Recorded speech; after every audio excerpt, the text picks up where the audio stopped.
Yo, yo, yo, yo. What up, Raider Nation? Welcome to another exciting episode of the Raider Ragu Show. Please like, share, comment, subscribe on the YouTube channel. Download the show. Please put it on auto download wherever you get your podcasts. And then let's not forget our sponsor, shebangboutique.com. That's SHEE bangboutique.com. Go over there and get your girl something unique and fly. Bam. Do that for me.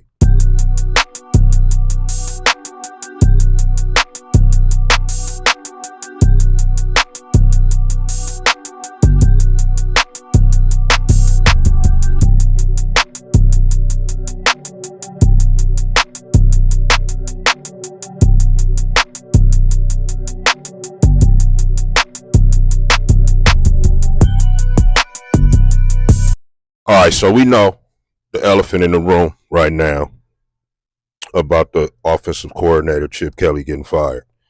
But I'm not going to lead off with that. Let's talk about the game. Let's talk about the Cleveland game this past Sunday at Allegiant Stadium, the game that got Chip Kelly fired. All right. So, first thing, special teams.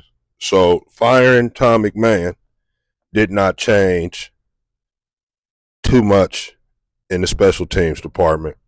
We still got bad snaps, missed field goals, and way too long deep of returns, right? They're giving up big chunks of yards on the returns, which is making it hard on the defense to get stops after that. In fact, the touchdown that they got was from a long punt return to like the 20, 25-yard line, and then they had a short field. That's how they scored that first touchdown. The second touchdown was just a hell of a throw from Shedeur on a blitz. The receiver beat Darnay Holmes, and I don't think people thought Shedeur could throw it that far. I didn't think he could throw it that far. I didn't. I ain't going to lie. He threw that ball far. And it was a little bit deeper than Darnay thought, and got behind him, and the dude caught it, damn near scored on that play, but it was like on the goal line, and they went right in on the next play. So what I was tripping off of, man, was Alex Kappa as center. What? Hey, man, what? This guy can barely play guard. No disrespect to Kappa, because I ain't no pro football player, but I'm just saying, in pro, terms, in a professional football atmosphere, this dude is not a good guard. So you move him to center in a game? Bro, this was after you told us Meredith was a better center and should be playing center rather than guard. Instead of moving him to center after Putnam goes down, or no, Putnam didn't go down, he was just trash. After Putnam was displayed how trash he was and he got snatched, then you put Alex Kappa as center.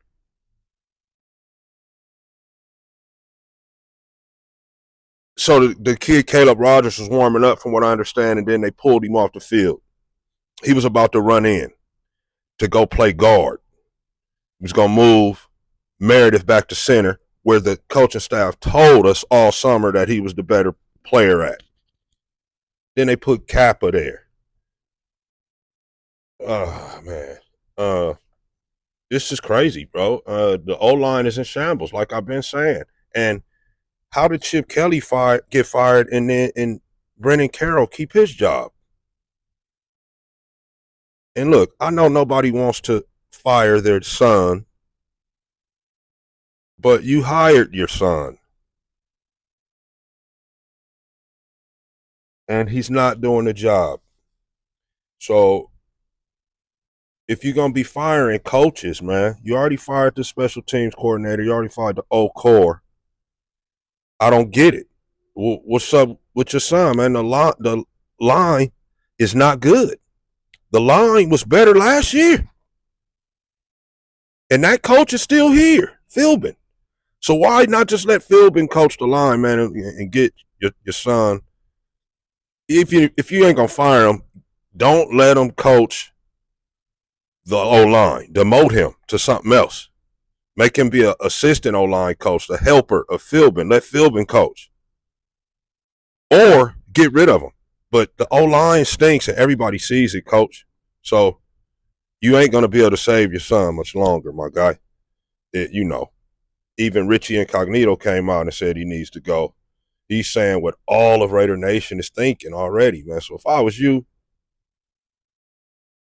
I would just do it. Just pull the plug. And, I believe your other son is the quarterback's coach.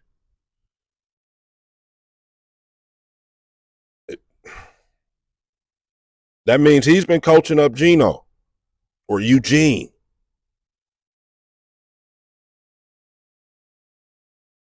So, man, all that shit sounds kind of suspect to me. So yeah, you wouldn't let Caleb Rogers play for whatever reason. I still feel like that's some type of little disconnect between him and Spy Tech, between Petey and Spy Tech. Here we are, drafted this kid at 98 overall. He was about to go on the field, and then all of a sudden gets pulled off the field. I'm tripping off of that. Something is up with that. This O-line plus Eugene is a total disaster. And I'm saying that about Eugene because he had some overthrows of Tucker, man, that were open. Might have been touchdowns, definitely would have been long gains. And he just overthrew him, man, by 5-10 yards past him. It's crazy to see, man. Tucker's open.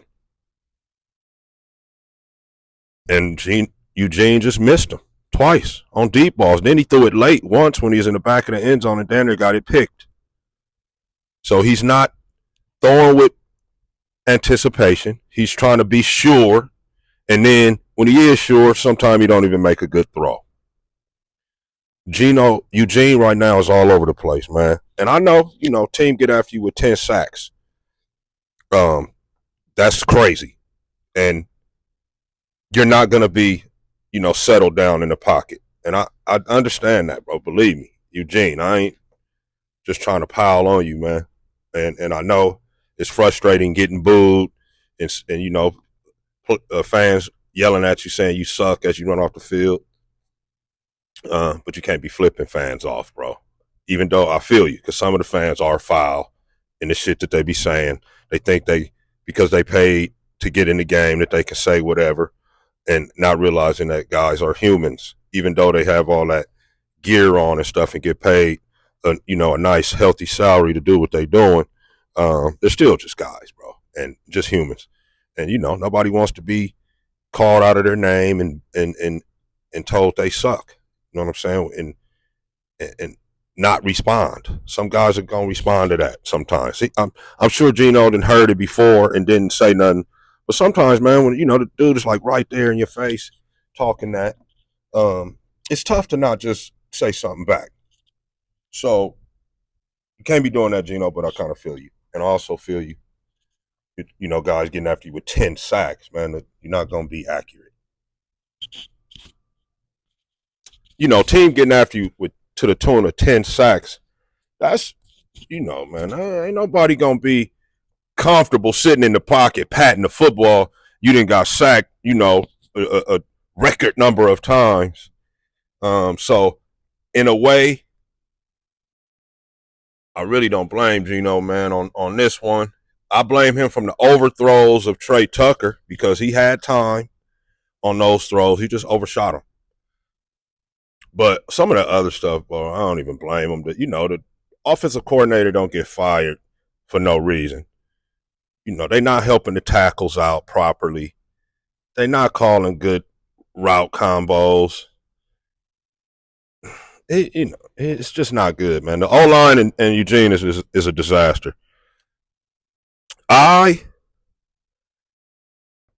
was a couple times where I was like, get rid of it, Eugene. But sometimes he does hold on to the ball too much. I would say 3 of them sacks was from him holding on to the ball too much. 7 legitimate sacks, though. And that's way too much too.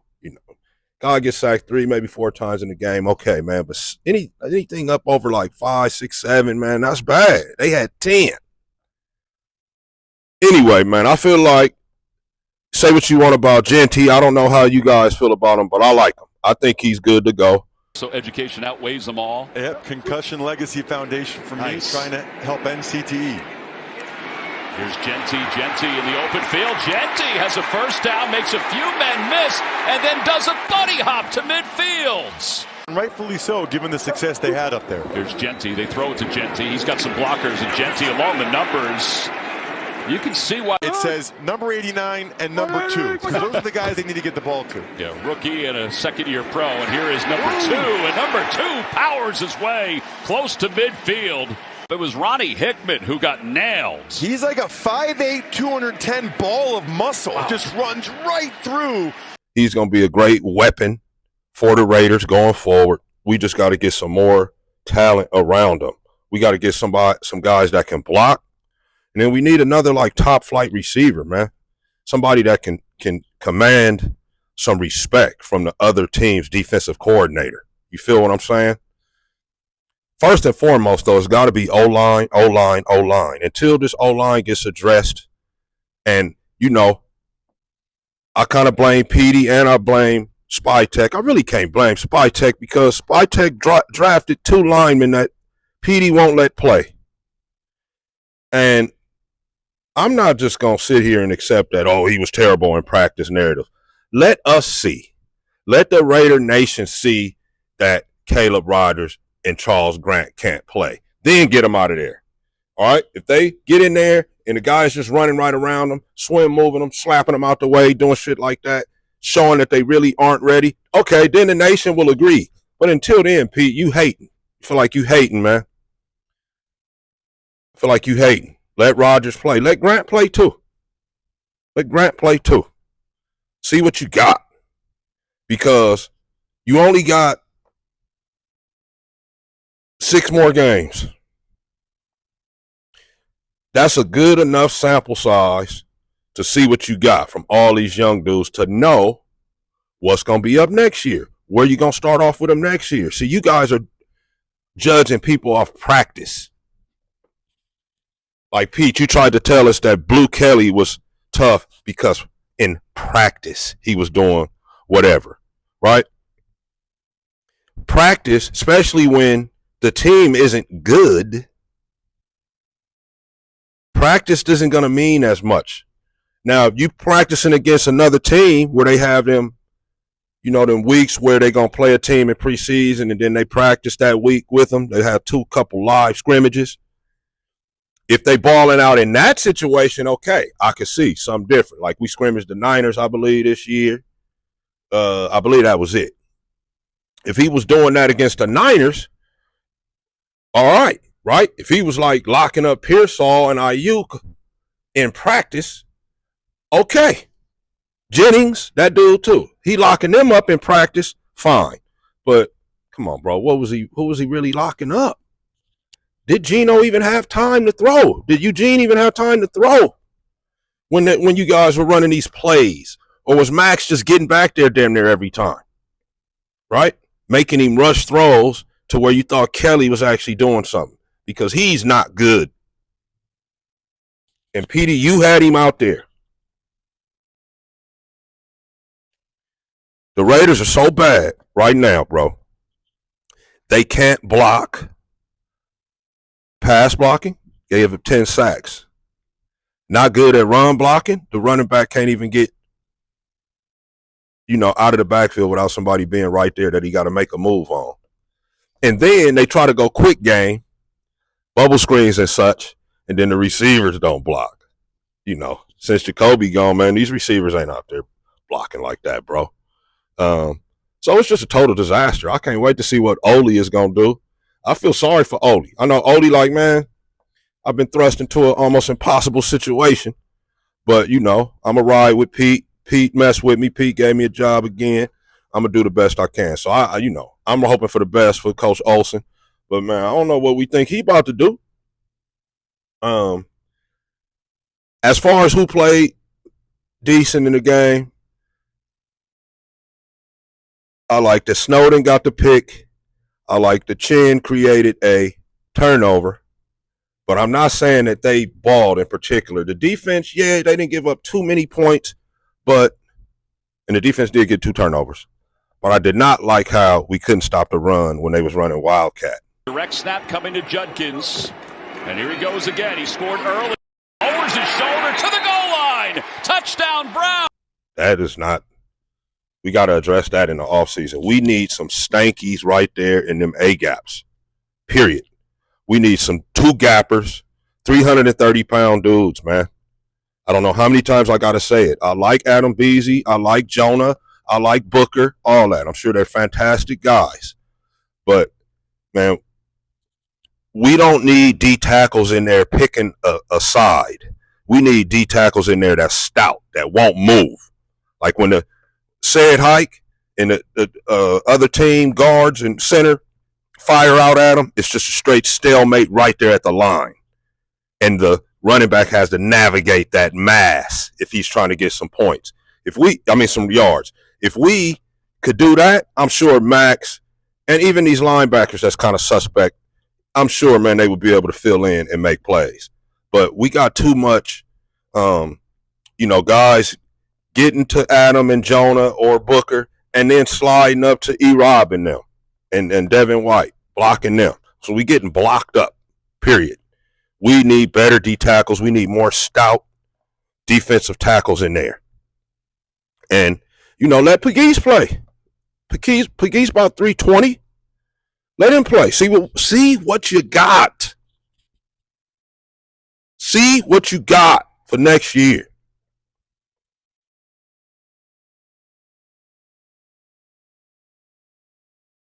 Shout out to the defense. You did have 2 turnovers. Also, the Raiders had time of possession. They won the time of possession and the turnover battle and still lost 24-10. That just tells you, man, they're just not good, bro. They're definitely not in a good place. When the game was over, I called my boy and was like, fire everybody. So somebody had to go. Somebody had to go. And Chip, it was you, my guy. You were the fall guy. But, I feel you. One of them Carrolls or all of them Carrolls could be next. So now let's talk about it. They fired Chip Kelly. Chip Kelly, in my opinion, man, he just tried to keep it a little too vanilla. It wasn't complex enough. I understand that the O-line was not the best, and then they had injuries to top that off too.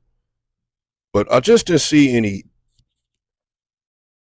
different type of plays, man, from week to week to show that he was working at it, man. It was like he just was resigned to just have a not good offense, bro. And some of the stuff he was running was kind of preschool, right? Like teams, they watch film. And you could tell there were some major tendencies and keys being read to where they're all over the Raiders plays, bro. I've seen them put 5 D linemen in, daring the Raiders to throw because they know one of those linemen on each play, at least one of those linemen were going to get beat. And they were right. That's why they had 10 sacks. So I really don't know what Chip could have did. They start trying to run a little screen game, like bubble screen game, that type of thing. And like I said, the receiver didn't block. He was trying to go quick. The O-line is just not holding up. And you can't really get much done when you got a suspect O-line and then those folks start to go down to where you have 3 guys playing O-line, like Lincoln said, that wouldn't even be starting in other teams. They might make the team, but no way they would be starting. And we relying on these guys to start. Guys like Forsythe and Kappa and Putnam, right? Them dudes wouldn't be on nobody's team, bro. They wouldn't be on nobody's starting O-line, bro. So Chip got fired. Something needed to happen. And he wasn't as good as he could have been, but neither was that O-line. So we probably going to need to fire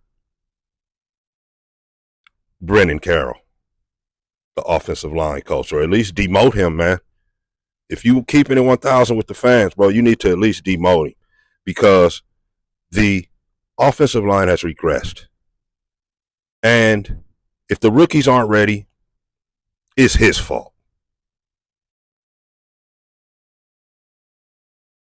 Oh, well, man, that's all I got for you, man. I ain't going to hold you. Raiders lost 24-10. This is the low point. I thought the Chiefs game was the low. This is rock bottom. We basically got blew out by Cleveland and Shedeur Sanders making his first start with 1 week of practice all season. And they beat us at home. The score was 24-3 at one time. This is rock bottom. 10 sacks given up. Myles Garrett has 18 sacks. I think he had 3 against us. This is rock bottom. This is the worst Raiders team that I can remember in terms of just overall, bro. You can see the body language. They give up quick, right? They get a penalty or something on offense when they're moving the ball, and then the air comes right out of it. And then it's followed by a bad play call, too, after the penalty, usually. So hopefully things get better with Olsen. Going to be paying close attention to the O-line and the coaching of the O-line going forward. That's all I got for you right now, man. We'll talk about the upcoming game against the Chargers, man. I'm going. Anyway. Just win, baby.